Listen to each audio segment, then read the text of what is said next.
Now you can take a few moments to write down whatever the third eye has shown you, whatever you have downloaded in the power of quantum memory. You can type everything down. Give a few minutes for everyone.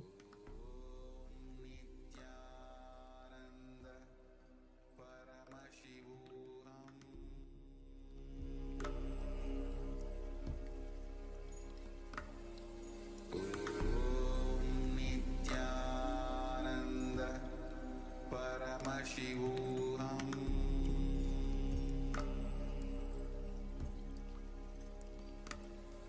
Om Nithyananda Paramashivoham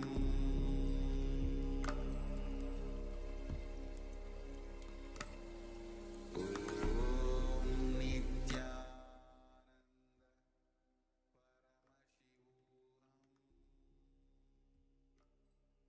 Yes, you can still share your power manifestation results here in the chat, but we are also going to now project the page on screen to verify the manifestation. So the page is now projected and it reads, authenticity empowers you. 200 forms of Indian singing styles are available, rooted in Samagana, Samaveda. This is one of the Anyakaras for Vididi campus. Please understand, when you live these four tattvas or principles of integrity, authenticity, responsibility, and enriching, you will first of all unearth so much energy in your inner space. Get it out. I can see it in my own organization, in my own experience, and many of the organizations which follow these principles. Human beings have so many wonderful things inside that should be unearthed. These four tattvas or principle will unearth all your possibilities. Second, it will help you unearth others' possibilities. This is the essence or the input I wanted to give. I bless you all to be successful in living these four principles. Today, I received a message from a devotee who wanted to take up the life of renunciation, sannyas. He said, I've posted pictures of the beautiful house and the life I'm going to leave behind when I take sannyas.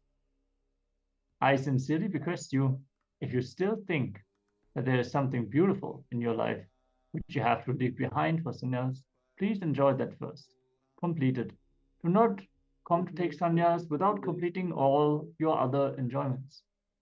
Otherwise, there will be a deep vengeance in you when you see the other people enjoying those things. When you are renouncing out of completion, you want all others to enjoy their life and do whatever gives them most joy. Sannyas is the renunciation that comes out of total completion. Understand, it is out of completion that Shiva gives up on wealth. The Shamantaka jewel, Kubera, the god of wealth, and all the valuables that, and this is how the page ends.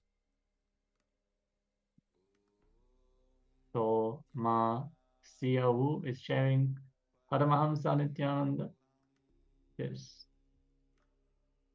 Surely it is from Swamiji's perspective. And Ma Wanghan, you are sharing page 186. Yes, that is the page number 1. So that is correct. This, make sure to celebrate your manifestation.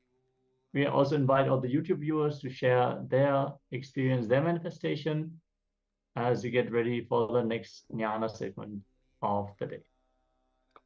Yes, so today, as we discover this whole theme of fulfilling and manifesting our destiny, we are mainly going to be delving into the Upanishads, the main spiritual truths revealed in the Upanishads that Swamiji has commented upon.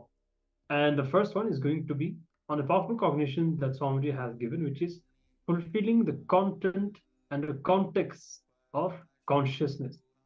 how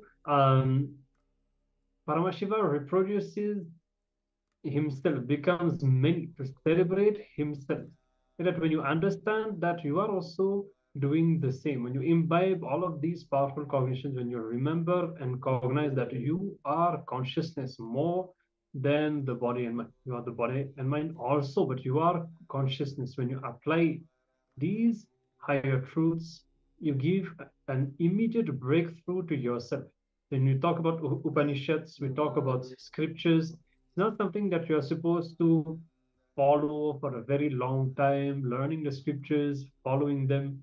It's something that needs to be chewed, as Swamiji said, that needs to be digested, that can give you an instant click and give you an immediate breakthrough in your life, in your inner space that reflects outside as well.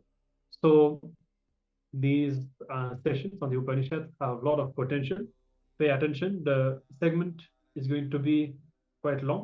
So I'm just going to reveal quite elaborately on the Upanishads. Every statement is very powerful, capable to shift your cognition instantly at that time. So be listening. We'll be entering into the next segment.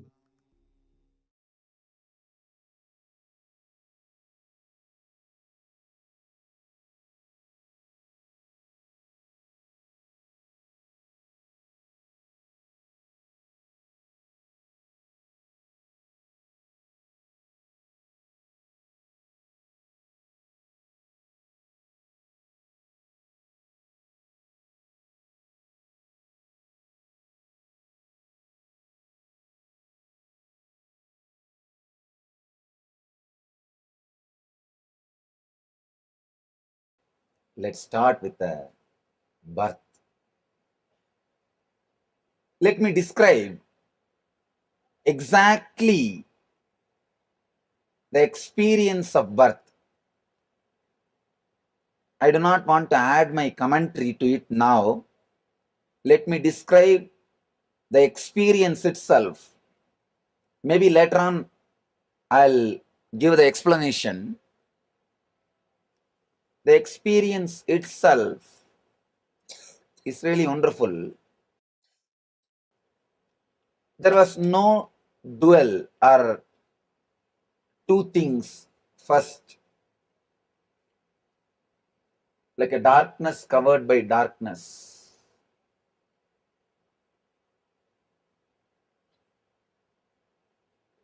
I can't even say darkness covered by darkness. That word doesn't have meaning. It can be said even in the way like a light covered by light.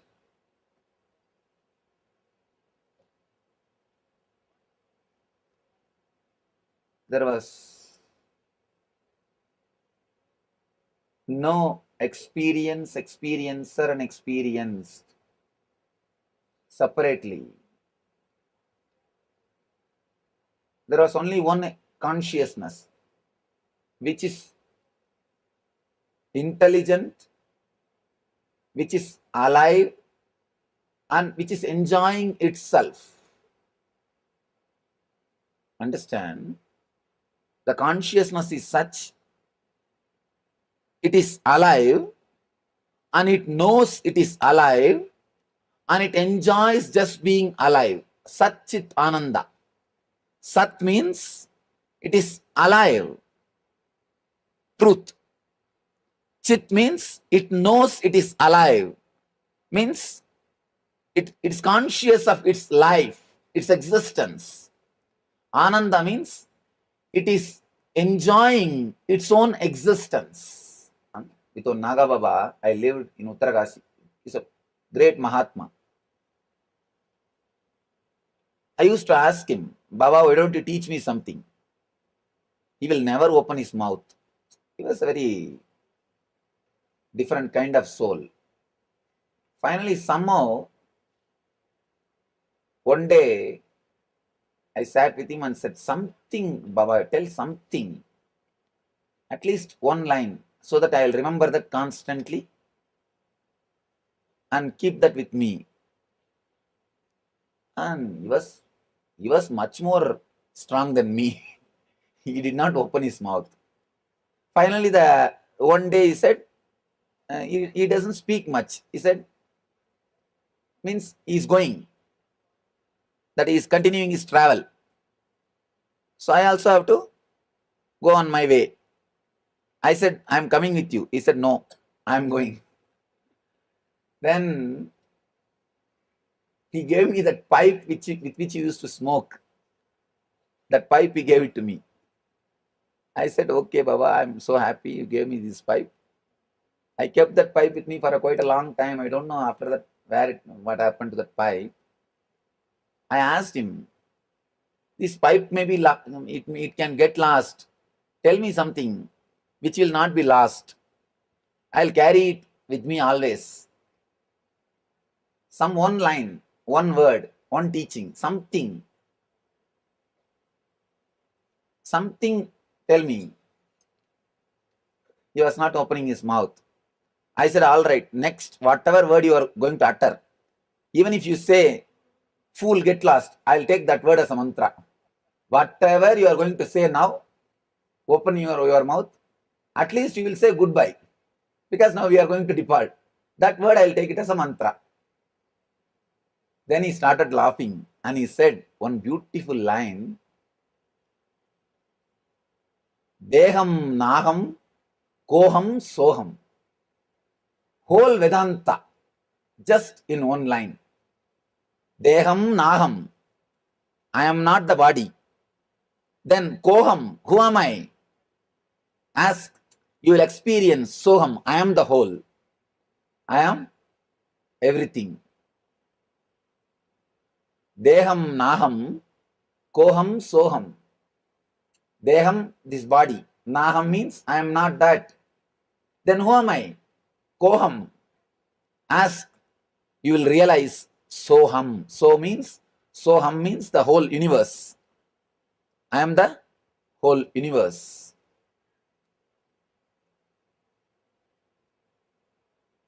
When he said that word, I just took it as a big gift, prasada.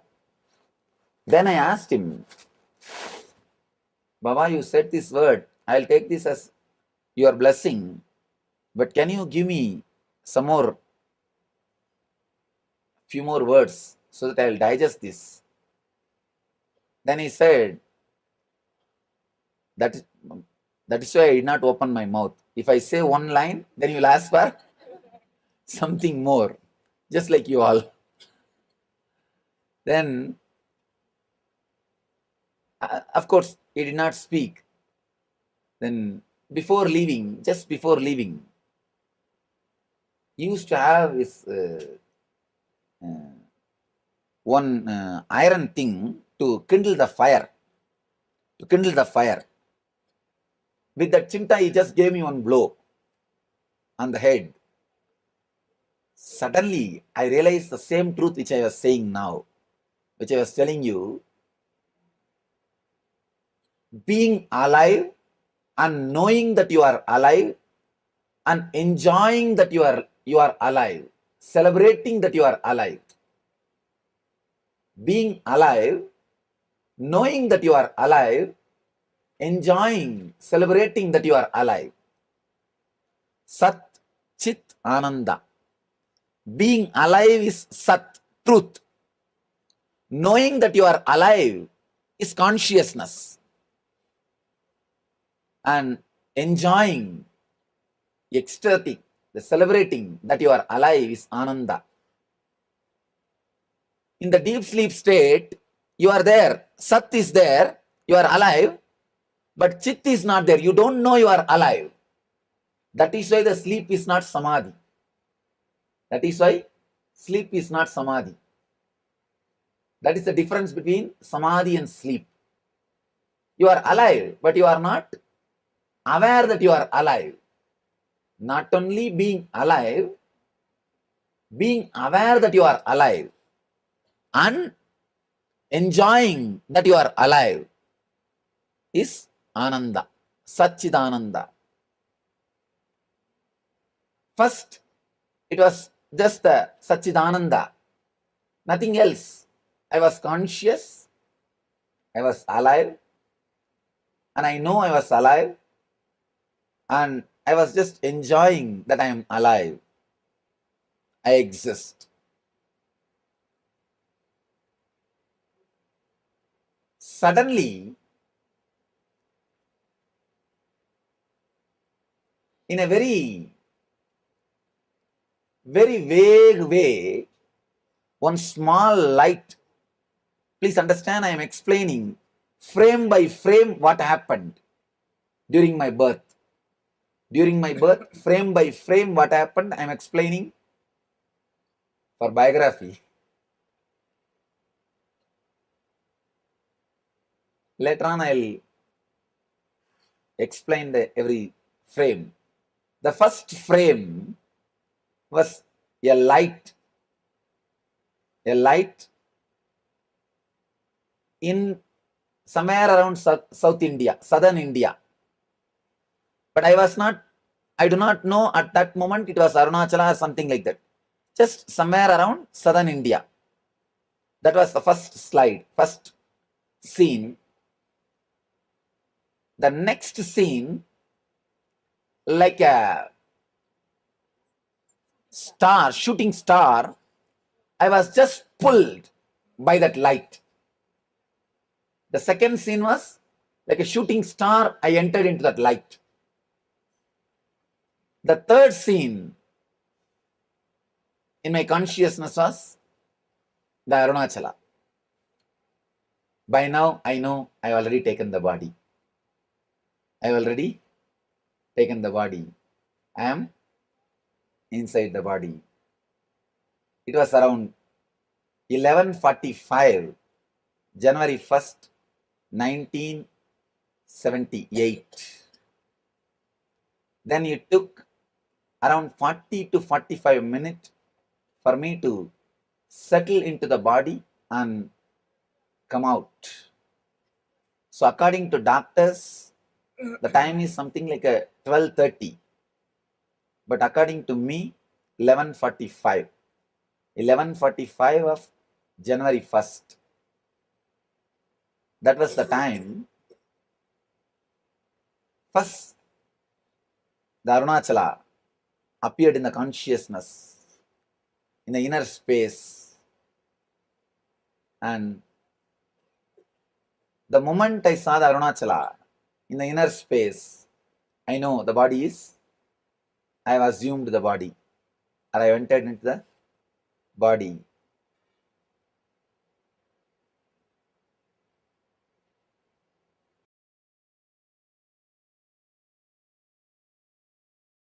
So I tell you, path of ecstasy, not path to the ecstasy.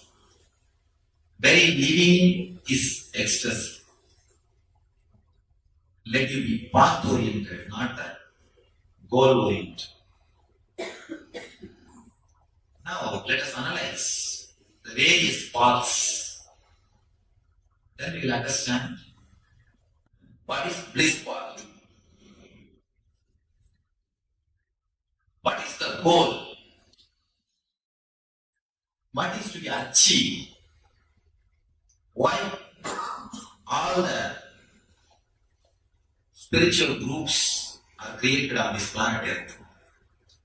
Why so many religions, so many cults, so many sects, so many groups, so many methods, so much of techniques, and so many masters?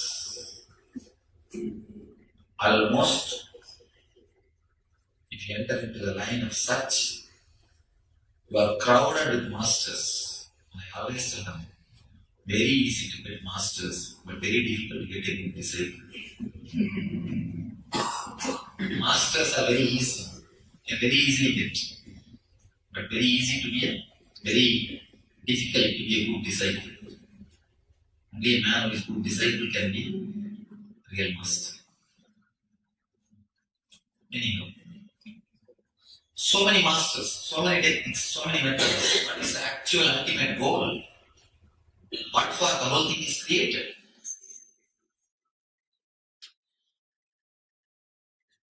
It is only one thing. The whole thing, the very moment of life is towards the joy, bliss. Rishi's language, they call it Satchidananda. Sat means the awareness, which is constant, which is eternal, which is permanent, which always exists. Chit means consciousness. Third, Ananda means bliss. Sat, Chit, Ananda. All the Vedantis, all the Rishis, all the Advaitis, all the meditators take the path of Sat.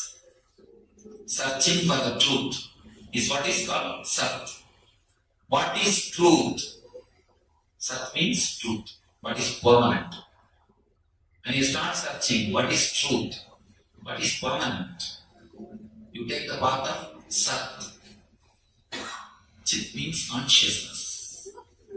When you put your consciousness in the path of devotion on some form, when your consciousness is surrendered to the ultimate, through a master or through God or through some form, it is called path of consciousness, path of truth, Sat, path of consciousness, Chit, path of bliss is Ananda. This path, the very starting itself is bliss. And your walking is also bliss. Your ending is also bliss. The other parts, when you start with the techniques. Most of the time, dull, dead, dry. Religion is almost like a punishment. If it is dull, dead, dry, religion is almost like a punishment. A small story. After the long, dry sermon, priest announced, after this benediction, there will be a congregation of the board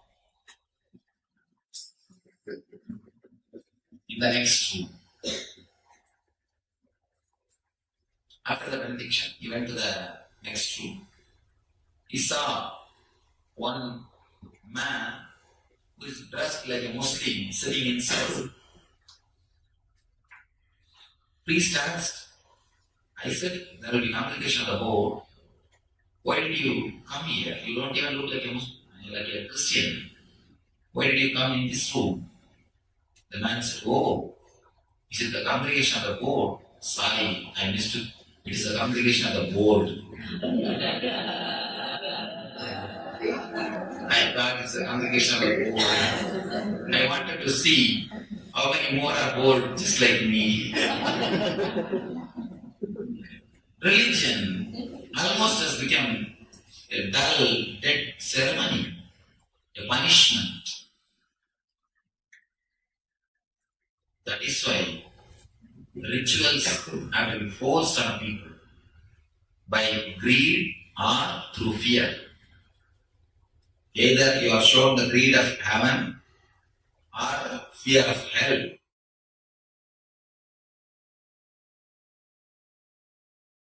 Religion, the techniques, the method has become totally a dry, long thing.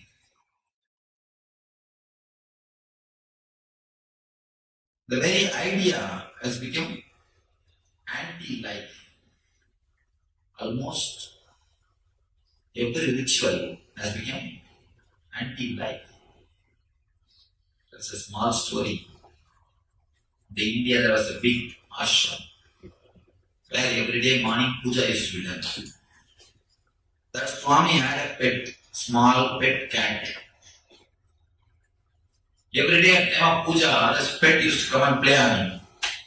It will disturb the puja. It will sometimes jump on the god also. So that Swami decided, tomorrow onwards before the puja, the pet should be caught and should cover it with a basket. So before puja, the pet used to be caught. The cat will be caught and They will cover it with a basket. Then puja will start. Every day the same thing continued. Suddenly one day, the pet has died, cat has died. They did not inform the master. They thought puja means there must be one cat. So they went to somewhere else, caught one cat, covered it with a basket, then puja started. Even after the master's time, the habit continued. After some time, it has been very difficult to get a cat. Then slowly, without cat, how can we do puja? First thing to be done for the worship is cat should be brought and it should be covered with a basket. Then start the puja. This is a procedure. If we can't get a cat, how to do puja? Because one day they couldn't get the cat, they stopped the puja. So slowly, the orientation turns. When the orientation is turned, the whole thing becomes dull, dead, long path. Many people come and ask me. Even yesterday we were discussing. Somewhere there's a yoga group which takes months and years to open chakras. And it's a long, dry techniques. When they heard about our ASP, they were surprised. In 2 days, about every energy center, you could have a glimpse. You could have an experience how grand this technique. I told them, it is true. The old methods, the old techniques, all the old techniques and old methods, they all are designed at the age of bullock cart. So naturally they will have only the bullock cart speed. But now, this modern day path, Ananda Yoga, is designed at the age of aircraft, jet age. So this naturally will have the speed of jet. Ananda Yoga is jet age technique. The yoga through Sat is invented or designed at the age of bullock cart. The yoga through Chit is designed at the age of tractor. The yoga through Ananda is designed. Ananda yoga is designed at the age of jet age. The very starting itself is with the bliss. All the mystics, they say God is Sachidananda.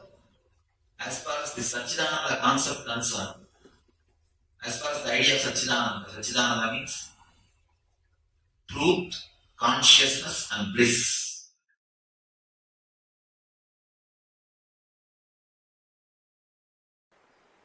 Let me enter into the sutra. Tatra dhyanajam anasayam.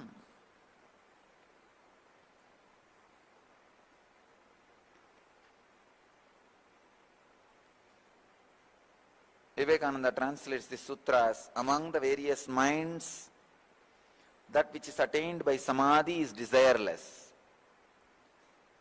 Swami Prabhavananda translates as, of the various types of mind, only that which is purified by samadhi is freed from all latent impressions of karma and from all cravings. Swami Sachidananda translates as, only the minds born of meditation are free from karmic impressions. Bhagavan Osho translates as, only the original mind which is born of meditation is free from desires. Yesterday, I was talking about the word dhyanajam, born of samadhi, unclutching, meditation. Today I will take this technical term, the word anasayam. Anashayam means free from impressions. Not only free from impressions, free from possibility of creating any impressions. Patanjali says very beautifully in some other sutra, like a fried seed cannot grow. Same way, when unclutching happens, all the impressions, karma, gets fried. Anashayam. The possibility of impressions does not exist. Please understand. It is not disrespecting now the cosmic presence. Please understand. All your desire is disrespecting the cosmic presence. Why do you desire? Because you don't feel the cosmos is constantly supporting you. That's the reason the desire. You don't feel you are being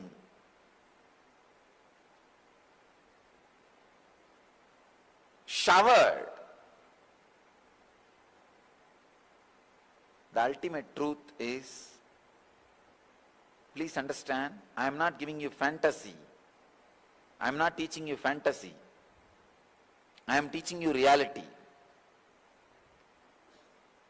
Even the life which is happening in your body is gift. Constantly you are showered. If you stand on this base, you can create wealth 10 times more. You can create infrastructure. See, if you start your life from the mood of not having, you will not create wealth, you will grab wealth. If you start your life feeling blessed, you will create wealth, you will not grab wealth. There is a big difference. Understand? See, recognizing I am alive is Sat, truth. Recognizing billions of possibilities are there in front of me is Chit, consciousness.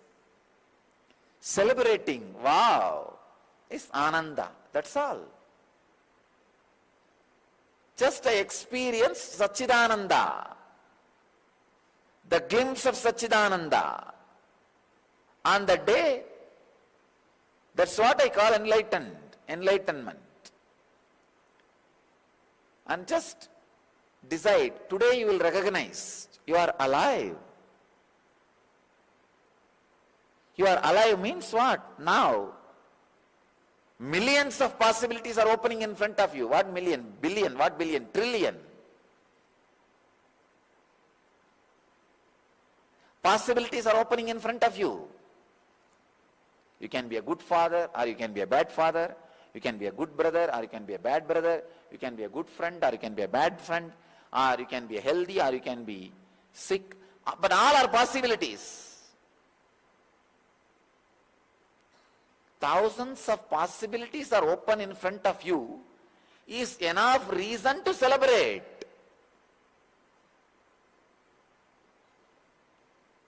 Understand? When you realize trillions of possibilities are open in front of you, you will become desireless. Please understand, I am cracking an important nut which keeps ignorance alive in you. I am cracking the head of the ignorance.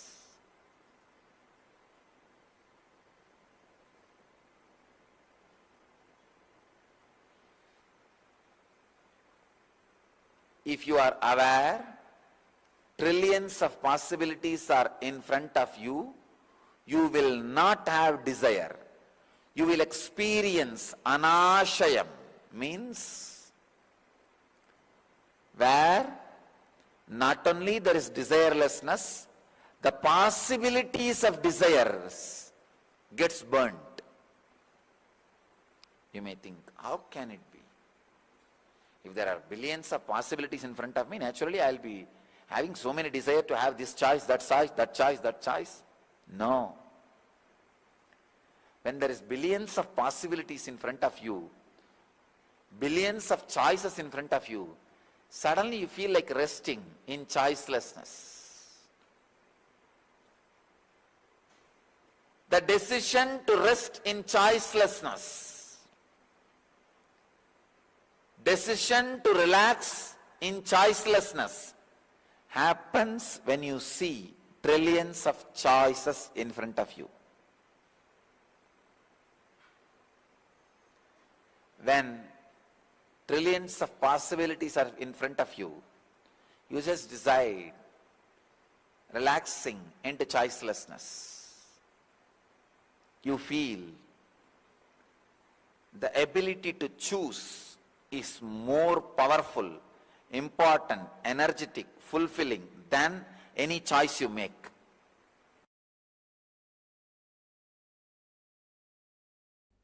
Being a high achiever constantly is the goal, is the life, is the purpose. In the beginning, you may need to do using fear and greed on you and on others. Whether you or others have to be high achievers. If you are not able to be a high achiever, still only fear and greed makes you as a high achiever in the initial level, don't worry, use it. At one time you may become free from food and thirst, but now you may need food and water. Use. At one time you may be free from fear and greed, but now you need it for the peak performance. Use it, it's okay. But know very clearly, at one day you need to be liberated from it. When you are able to be constantly a high achiever without fear and greed, you are enlightened. When you are able to lead a group of people being a high achiever without fear and greed, you have created a Sangha. The way you did this from one person to a group of people is Dharma. That's all. If you achieved the state of living in a peak performance, high achiever, without fear and greed to fuel you, you are a Buddha. And if you create a group of people who are high achievers in peak performance, without the fear and greed, you created Sangha. And the way you created the Sangha is Dharma.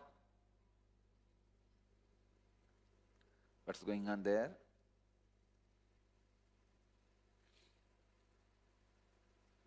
So I tell you, Mark, every successful company, Fortune 500 company, has a core Sangha. Whether you know it or not, at certain level, the Sangha has evolved.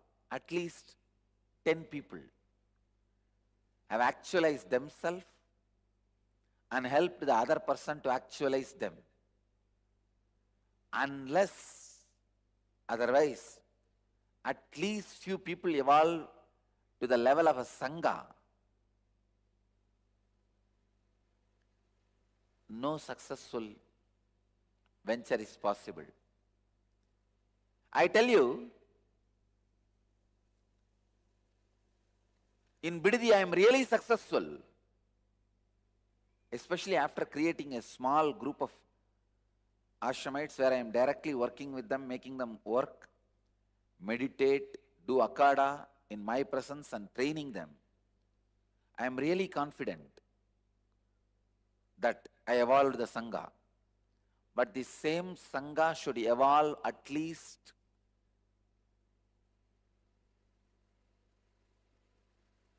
in every city. One group, one Sangha in every city. Only then we will be successful in our spiritual mission. Mark, your organization should evolve at least one Sangha, as I am saying. The higher purpose, selflessness, all this happens only when you are a peak high achiever, when there is a peak performance. Till you be a high achiever, all these words have no meaning. Just have no meaning, understand? They don't have any meaning.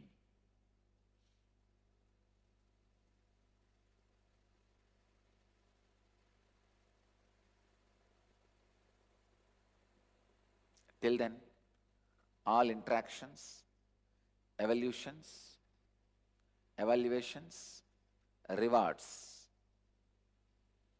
everything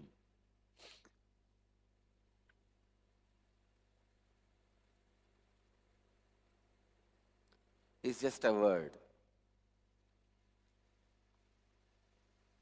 So I tell you, first be a high achiever, even if you have to use fear and greed on you and on others.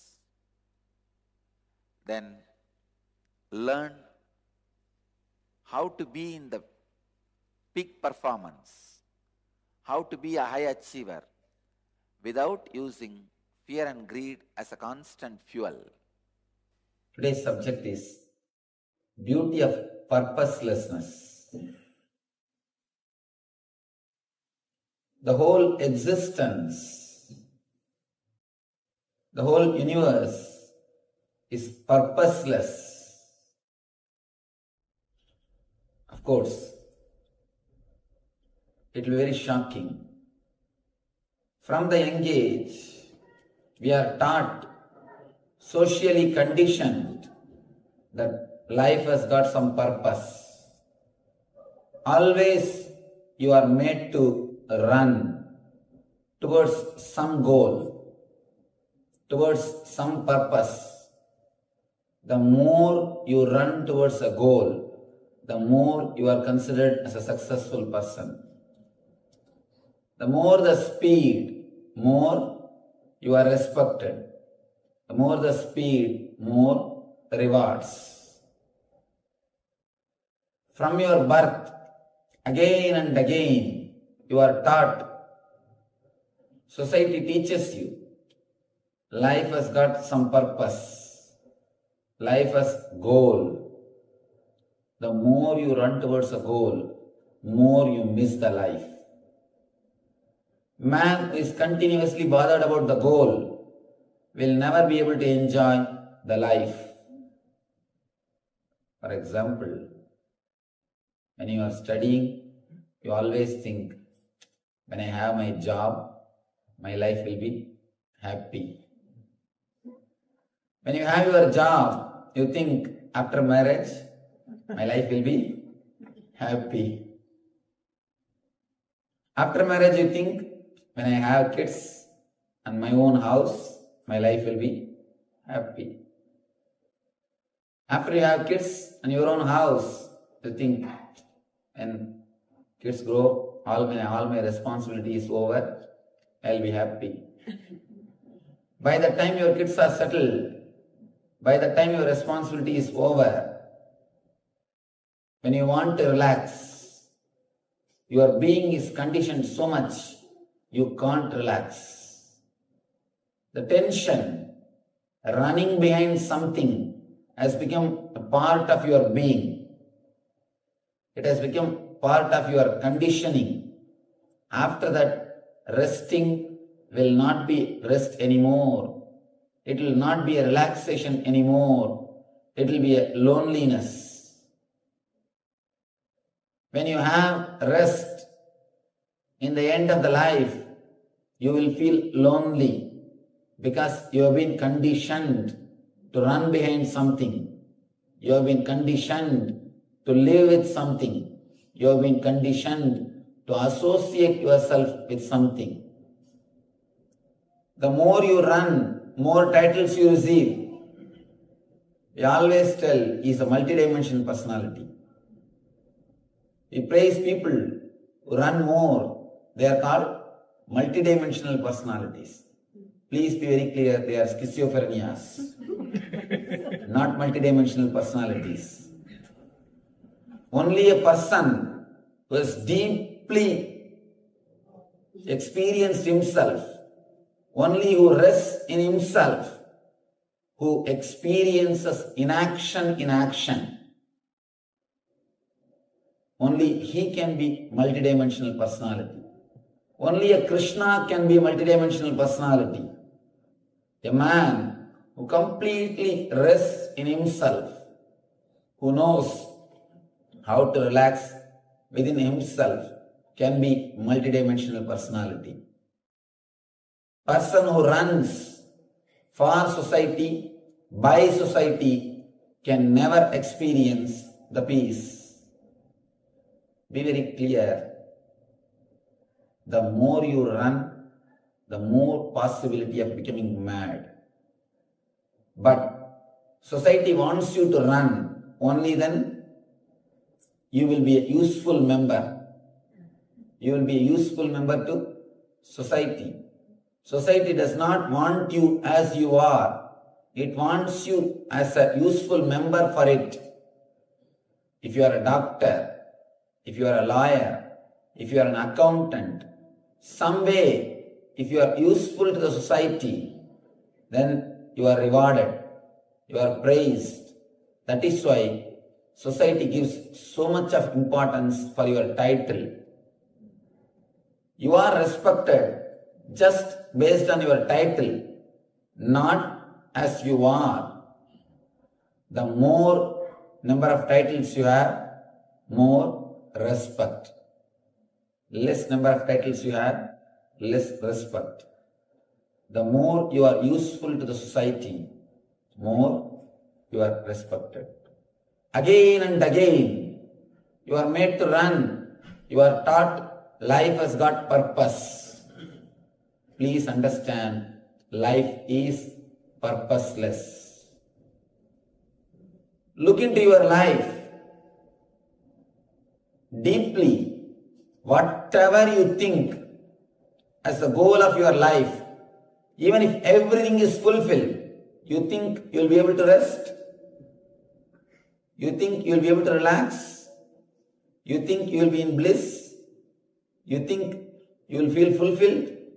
No, you will feel only depressed.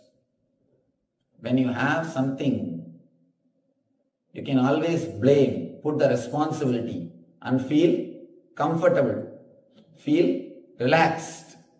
When you can't put the responsibility on something, when you can't put the responsibility of somebody, you suffer more.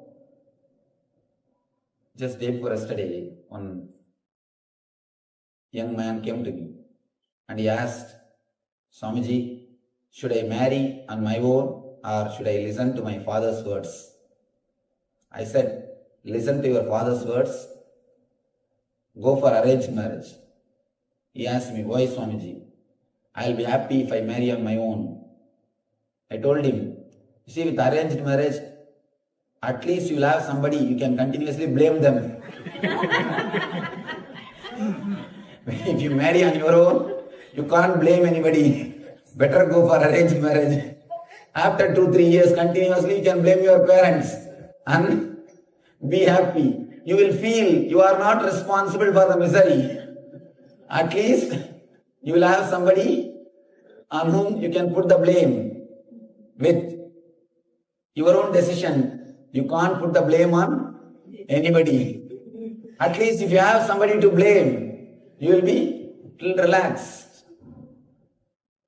When you have somebody to blame, you feel at least some way safe. Your whole life is purposeless. But again and again and again, you are conditioned to run towards something, to go towards something, some goal, something. From the young age, always some goals are put in front of you. Whether it is material life, or spiritual life.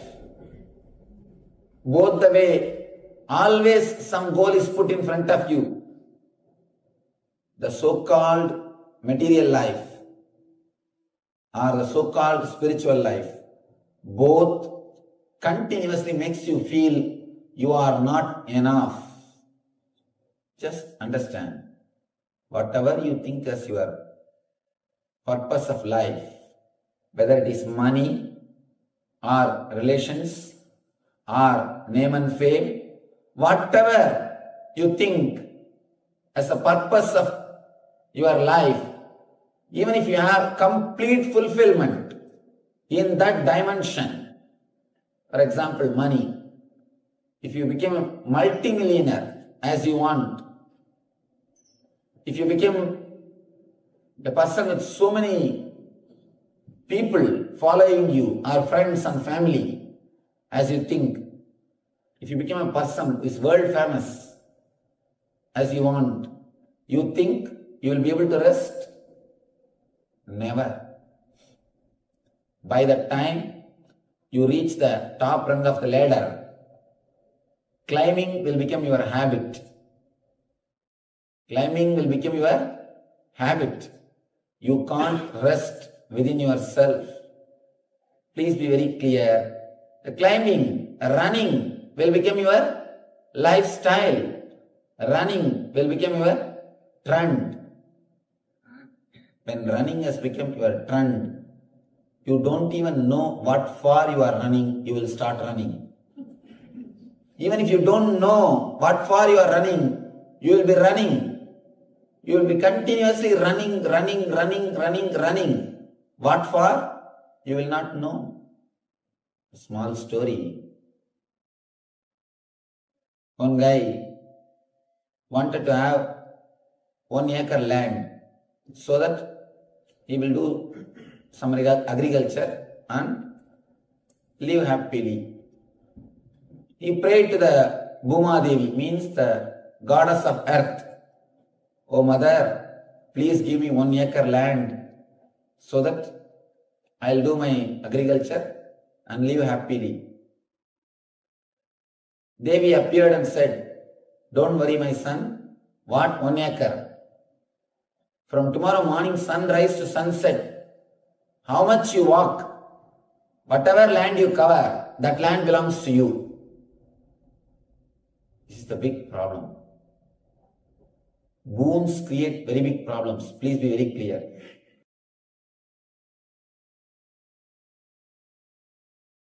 Freedom is realizing your life's mission and living it.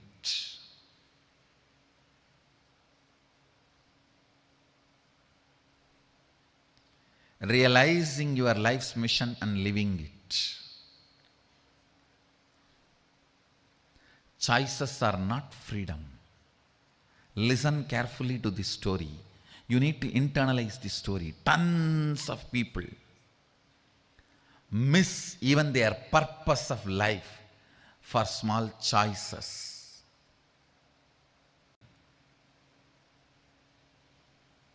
Listen carefully. Sometimes the juicy choices pose as if they are freedom, but they are not.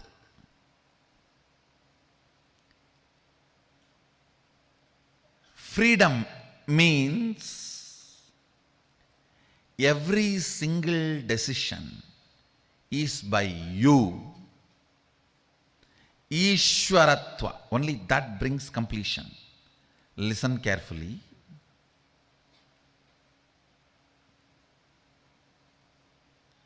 Many times, the choices which you think as freedom was inserted into you by the advertisement and promotions, or the others' opinions, false views, wrong remembrance. Please understand, you always think your college hostel period was a golden period of your life. But actually when you were living there, you were so much all the time afraid of the warden and the whole life was hell. You just want to get out and get a job as early as possible. This is what I call wrong remembrance. Which was not joy, you remember it as joy because you forgot how it was originally when you lived. Always the wrong remembrance of the past makes you take wrong decisions about future. I have seen.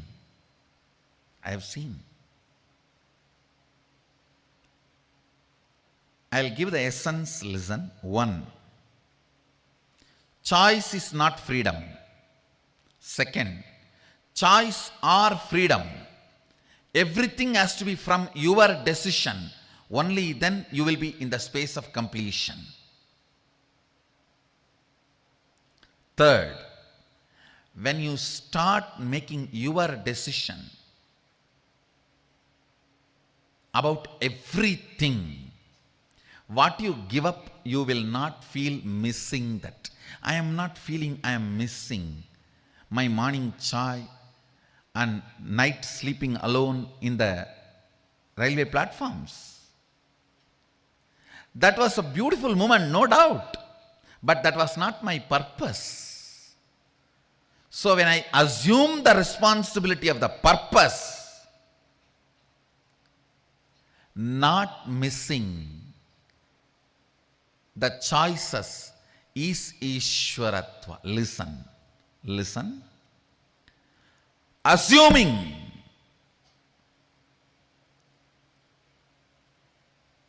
fitting yourself into your own shoes, life's purpose, and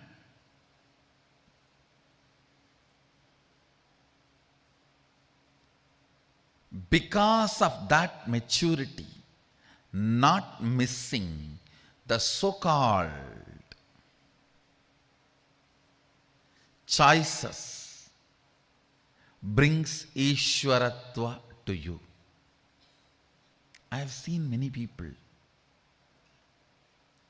useless, stupid, wrong remembrance, reasoning choices. Listen. Wrong remembrance reasoning. When you are in college, you think your school days were golden period. When you are in the job, you think your hostel days were golden. No. Wrong remembrance. When actually you were in the hostel, you had so much of fear of warden and what not. It was not golden as you remember. Yes, you may be having some photographs of your tourism tour and vacation with your friends where you guys are smiling. Yes, photo shows all of you are smiling.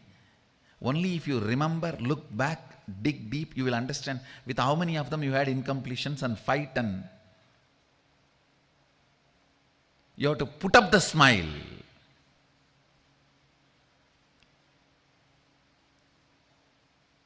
Photos are great to tell your history to others. But if you yourself dig out, it may not be true. It may not be your real experience. So understand, many times when choices, multiple choices try to pose itself as your freedom, you need to understand multiple choices is not the purpose of your life. Fitting into the shoes of your purpose of life is freedom. First, decide to take responsibility for your life. Fit into the shoes of your responsibility about life. Second, bring completion about it. That is the major thing, bringing completion about it.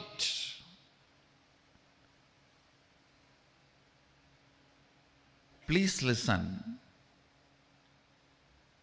Anywhere you do not bring completion for the responsibility you have taken, you may be dragging, never winning. If you see everywhere the victory, you are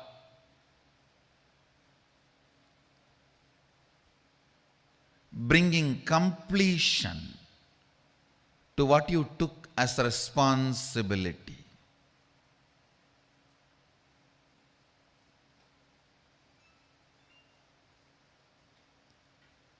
Responsibility, if it invokes incompletion in you, you will be a worker forever. Never the Ishwaratva manifests, whether it is your public life, personal life, secret life, economic life, social life, spiritual life, every dimension and aspects of you. The completion with which you assume your responsibility brings victory. Ishwaratva. Listen. Every time you taste victory, Ishwaratva blossoms in you, blooms in you. Purpose always empowers you by its existence. Infrastructural support never empowers you by its existence. It can empower you only if it is added to the purpose. Purpose is the one, everything else is zeros. All zeros will have value when the purpose is added to it.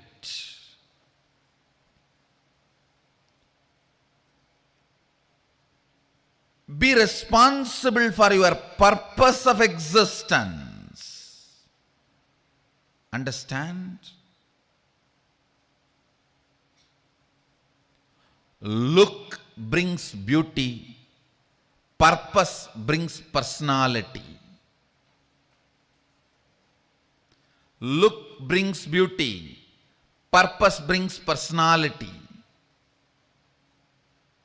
Beauty can never be permanent component of your life. Personality can be the permanent component of your life.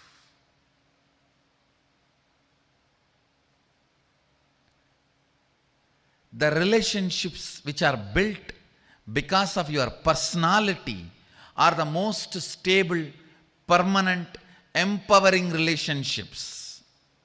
The relationships which are built because of your look will collapse the moment look changes. Look changes every 24 hours.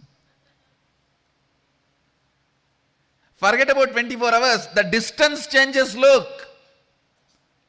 From distant, looks, just the reduction in the distance takes away the look. So all look-based relationships, look-based decisions will bring powerlessness and instability into your existence. That is choice. Listen.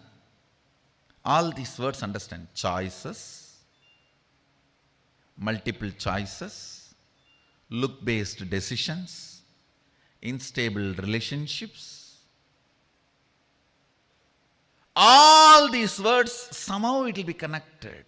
Infrastructure without purpose, influence without purpose, money without reason, all this can go on stealing your life because it is delusion. It will show as if you have something, but you don't have. You don't have. Purpose. Purpose. Purpose. Responsibility for your purpose that empowers you.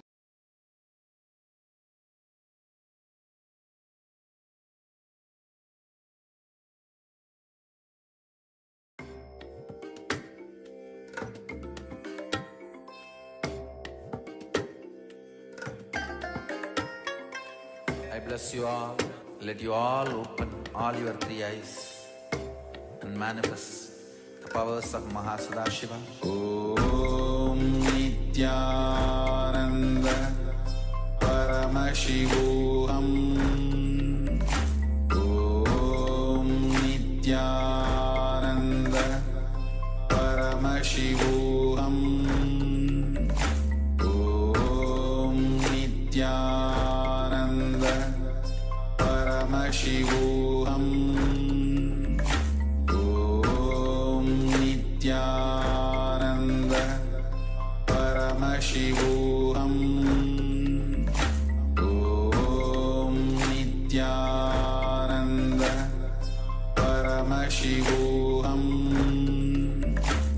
Om Nithyananda Paramashivoham.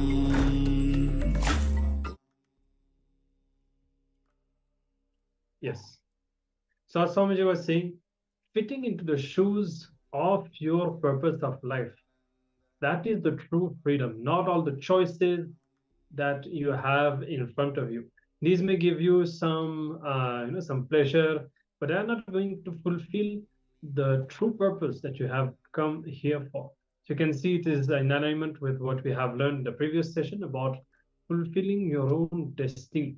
And ultimately, all of these powerful cognitions that we listen to, that we imbibe during all of these sessions, they should lead you to discover and align with this true purpose. Yes, we have learned that even discarding your priority number 11 for priority number 10 when it comes to your desires is perfectly all right, because this also pushes you out of your comfort zone. You will see some desires you only pick up because they are part of your comfort zone. It feels good for you to just lay in bed for a little bit longer in the morning and waste the beginning of the day.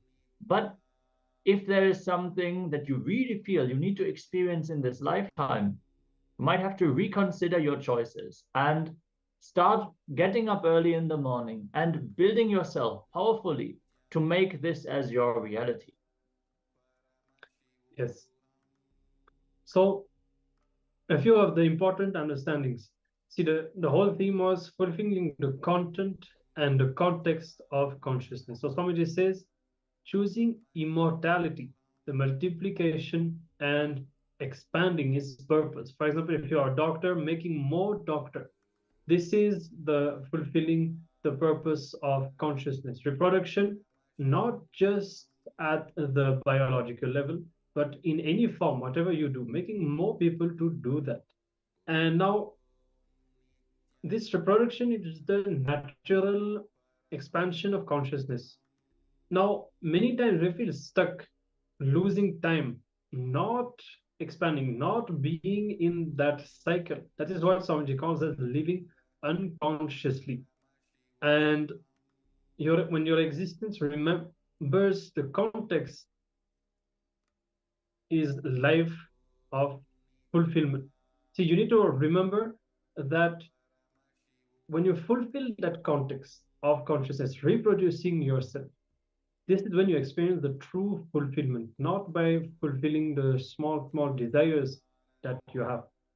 So, for example, let's say you've been a very studious person, an intellectual being, You've been reading all kinds of books from all fields and you are internalizing that information. But if you don't start multiplying it, if you don't become a teacher for these truths that you have learned, you will take all this knowledge to the grave where it's going to turn into mud. It's not going to be useful for anyone. So whenever you are master in a field, whenever you are living a certain field, it is your responsible to reproduce that. Like Maharaj gave the example, if you become a great doctor, you have to reproduce that through other doctors. You have to share your experience and multiply yourself into multiple bodies. You have to give those abilities, that knowledge, you have to spread it. So you will have to live through other bodies as well. That is a very essential part of that journey to fulfill any of the desires that you might experience in this life. Yeah, so now getting into the exercise. Sit and look back for the last few years of your life. And Saudi says you'll be able to see at least a significant percentage of this time where you have literally you feel you have not done anything. And like your body was alive, but literally nothing was happening. So this is where you have been living unconsciously, not being in that cycle of fulfilling the content and the context of consciousness. So you need to understand and pen down what was keeping you stuck. Okay. So look in and contemplate on all these moments where you feel you have not done anything and understand why is it that you were not living consciously and reproducing, expanding. Look in and pen down what your understandings are. If you have any doubts or question, you can feel free to ask. You can share whatever understanding you have, and we can guide you further. Let's start.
Yes.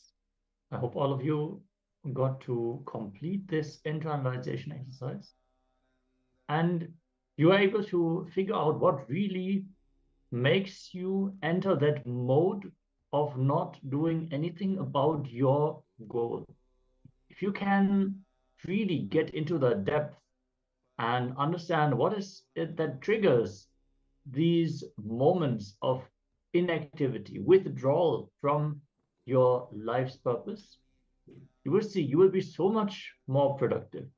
You will be so much more engaged and so much more alive. And naturally, your life will be so much more rewarding for yourself because you feel, yes, I'm moving towards what I came here for. Your sleep will improve, the brightness, the shining in your eyes will return, and you'll feel youthful because whenever you feel that you are actually moving towards where you want to go, that is when you are going to be inspired to wake up in the morning, driven throughout the day. So I really encourage all of you to start asking these very important questions to yourself. Yes. So with this, we'll be now entering into the power manifestation, manifesting the power of the quantum memory once more. So we request participants to prepare yourself.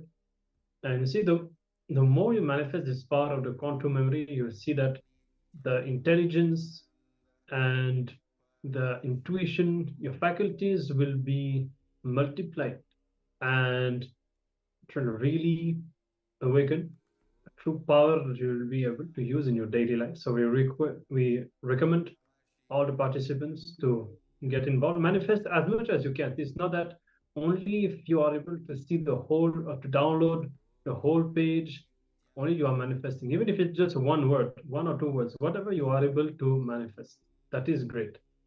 So let's begin and sit with your head, neck, and spine in a straight line. Remember, the power manifestation is when Swamiji manifests through you from the space of oneness. So connect to Swamiji. You can visualize yourself as Swamiji or visualize your favorite moments with Swamiji and be in the feeling connection in the deep space of oneness. We'll be showing the image on the screen now. Just for a few seconds, have a quick glance at it and let your eyes see it, and that's it. Now the image is removed. You will be recollecting or downloading all the content, not from your memory or from logic, but from the power manifestation, from the consciousness. So sit with an intense decision to manifest the power and surrender yourself to Swamiji continuously, requesting Swamiji to reveal everything that is written on this page, chant the Mahavakya, and let's now begin the power manifestation.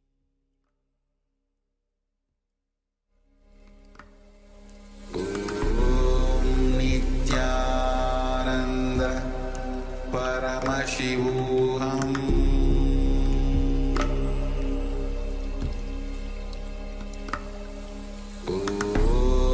Nithyananda Paramashivoham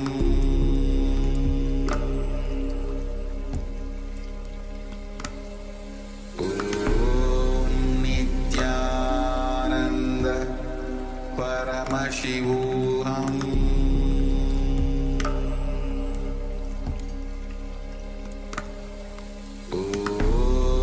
Nithyananda Paramashivoham